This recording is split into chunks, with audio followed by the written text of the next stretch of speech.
করতো, বা হাঁটাহাঁটি করে আসলাম, ঘরে গিয়ে শুইলাম, শোয়ার পর অনেক ব্যথা করতো।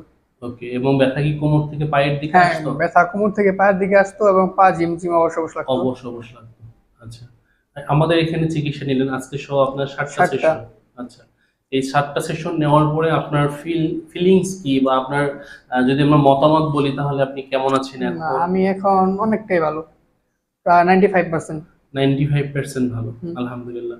এখন কি আপনার এই ব্যথাগুলো, না ঝিঁঝি, না, অবশ এখন অবশ আমার এগুলো ব্যথা, কিছু আছে? না, কোমর ব্যথা এখন আর নেই, মানে পায়ে যে জিনজিন করতো এটাও নেই, অবশ অবশ এটাও নেই। ওকে, মানে মাঝে মাঝে হালকা একটু ব্যথা করে, এখন হালকা একটু ব্যথা হালকা করে। মানে আচ্ছা, 10% থেকে 1%।